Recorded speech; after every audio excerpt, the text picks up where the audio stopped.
and welcome to another episode of Good Morning Soul. And I almost forgot to say good morning. I hope you guys are enjoying your morning activities and doing all your other things. I'm assuming you even watch these in the morning. Some people wake up at like noon, so yeah, not everyone wakes up at like 4 a.m. like I do. And even then, like, I don't wake up on 4 a.m. on my days off, which is like half of the time now of the time. Like, I wake up, usually, like, if I were to give an average, I wake up at like 7 a.m., but that's still morning. I think that would still, like, be acceptable for, like, a time to watch a morning podcast and still, like, be like, oh yeah, what's up, good morning. I know a lot of people, though, like 11 a.m. is like really early. That has nothing to do with what we're talking about today. I'm talking about today, I know if you guys saw my collecting days series, that you know that like I was really into collecting and I was hoarding all of these things. And around the time I was doing this, I remember when the new consoles came out, the Xbox One and PS4. And there was a rumor at the time that, it wasn't even a rumor, it was like a confirmed thing that there was not going to be any more physical games. Like they were going to put GameStop out of business, and if you wanted to get your games, you needed to buy it digitally. And, you know, that sucked for a couple reasons, because a lot of people don't have internet. And, well, at the time, there was a lot less people who didn't have internet. And, you know, at the time, like, I didn't want that, obviously, because I was a huge physical media guy. Like, I didn't even like things like Netflix. I didn't like the fact that people weren't using DVDs and stuff like that, because I wanted that stuff to exist. I wanted it to be relevant, so that way my collection was relevant. And, you know, nowadays, if I watch a movie, it's probably going to be digitally streamed. If I watch anime, it's digitally streamed. And I don't have anything against buying a game digitally, other than the new consoles don't have any storage whatsoever. And if I buy a game digitally, I have to... It's a whole thing. But I have a Steam account that's all digital. So, I want to say before I, like, get into it, like, I don't have a problem nowadays with digital media. If it becomes the new, like, if it becomes a new norm, which it kind of already has, I'm completely okay with that. And even, like, television, like, that's always been, like, kind of a streamed medium. Like, when people watch television, they're not putting in the DVD box set every time. But even, you know, that's why I was trying to get the DVD box sets back then, because, you know, it was, like, my way of supporting that. And, you know, I also had a big thing, like, if I'm buying this stuff digitally, or I was buying it physically, then I'm, like, supporting the creators a lot more than if I just streamed it on Netflix. But the thing with that is, you know, a lot of the time I was buying it used. Like, there was only, like, a couple of movies I bought brand new. Like, I'm talking, like, 2 or 3. And there's not that many games. Like, I don't like buying games brand new. Like, even today, unless it's, like, a new entry to a big series, I'm not gonna buy it brand new. And I know that's a problem, because that's why we have, like, Assassin's Creed Part 12. That's the reason we have, like, yearly installments.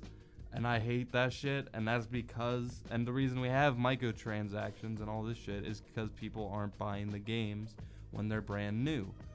But now, if anything, buying it digitally is the biggest way I can support them. Because I'm a broke boy. I'm not spending $60 on a fucking video game when I know I can buy, literally I can buy 30 other games for that $60 and probably enjoy them just as much, if not more than that game, depending on, like, what I'm buying. So, yeah, it didn't make, like, I'm probably very rarely ever going to spend $60 on a video game. But, like, if I go to, like, the Nintendo eShop or, like, the PlayStation whatever it is, and I see games for super cheap, yeah, I'll buy it there. And, you know, that's probably the biggest profit they're gonna get from me, since, you know, GameStop sure as hell isn't giving them that much money. buying it used, they're definitely not getting money. So, if I'm gonna be talking shit about support the creators, like, I shouldn't be doing that, because buying it physically isn't like what's doing it. Buying it used and from thrift stores like I do isn't what's supporting the creators. And I know I did buy like some anime off of like websites, but that's really like supporting the dub people. Like, if I buy shit off of Funimation like I was doing for a little bit, like, that's supporting the dub people. They're not giving that much money to the anime studios. And, not that I have a problem supporting, Funimation or supporting, like, those kind of things. But, the real broke people are the animators. And they're not getting the money. And they're the people actually putting the heart and soul into the show. So, it's tricky nowadays. Like, if there was, like, a proper way that streaming, like, because all this shit that's being streamed, and nowadays I didn't even talk about music.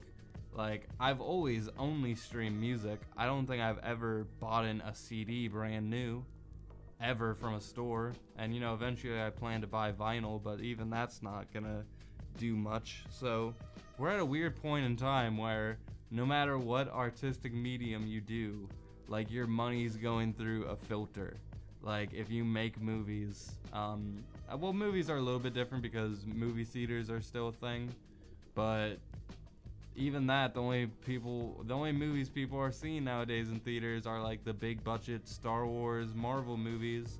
So unless you're Disney or just get lucky, you're not gonna get that much, or you can count on the cinephiles a little bit. But other than that, you're not gonna get that much money making movies. And if you make a game, you're not gonna get that money because people are buying it used.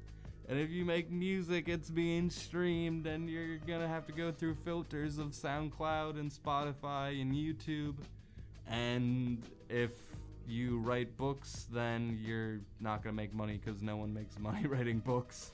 So despite the fact that, it would be my dream. Like, my dreams are like to be like a YouTuber and all this shit, but it would be my like wildest dreams to make a movie. Like, I would adore making a movie, but odds are I'm not gonna make that much money making a movie. Like, even no matter what happens, I'm not gonna get that much money. Sure, movies are like this $1 million medium, but most movies don't make any money. And most books don't make much money. And I think we just need Patreon. I think we need Patreon for everything. Like, I would support movie studios on Patreon. I would love to support anime studios on Patreon. I would love to support authors on Patreon. I think, like, that's the most obvious, like, solution to all that, but, people aren't gonna switch over to Patreon for everything. But, yeah. I remember as a kid, I was very against digital media. I wanted things like Netflix to not destroy my blockbusters. I was terrified of that, but that's what happened. And when the new consoles said it's all gonna be digital, I was a part of that mob of like the online community that was like, no, cause obviously I'm a collector. I want the physical copies, and the idea, one thing that depressed me about this was DLC. I remember Batman Arkham City, there's DLC where you get to play as Catwoman and have an hour or two long story or whatever. And I didn't know if this stuff was going to be around forever, because once the servers and the stores close for past consoles, it's what's gonna happen to all this DLC? What's gonna happen to all this bullshit out there? And I'm still I really don't like the idea of art going away and never being able to be played again, especially mainstream art. That's culture being erased. I don't like that. Even though we have the documentation of it, it's the fact that if I wanted to make an ultimate Batman analysis video game thing, it would be incomplete because I didn't play that one DLC or whatever, because it's shut down. So I think that is really like my biggest fear with that. And the fact that all games could go digital is still kind of terrifying to me, because like what happens after a couple years? Like it's all just gonna go away. I'm never gonna be able to play these video games ever again. Like a bunch of games you can't even play the online components again. There's so many games that I'll try to play nowadays, and I pop it in, I'll try to play online, and it's like, oh shit, guess what doesn't exist anymore? Half of this video game. And I'll try to do a review. It's like, oh, let me try to review Halo 1. Nope, there are no servers for it or whatever. And that's just like an example. So digital media, like I'm like half in, half out. Like I like the idea. It makes it easier. It really does. Finding shit on Netflix is a lot easier. I like binging content. It makes it easier. It's much more easy to digest. Like I talk about how I eat media for breakfast, lunch, and dinner, and that's only because shit's digital nowadays. But yeah, I think that's gonna be it for today's episode. If you got, do you guys have these fears that I have, like that art will one day disappear? Like, I get, even like with books like going out of print and then all the copies being erased, like that still like is something real to me that I'm like worried about. And that's probably more pressing than like video games, because video games get remade every 2 years. But yeah, that's beside the point. Thank you again for watching another episode of Good Morning Soul. I'll see you guys tomorrow, and with that, I leave you.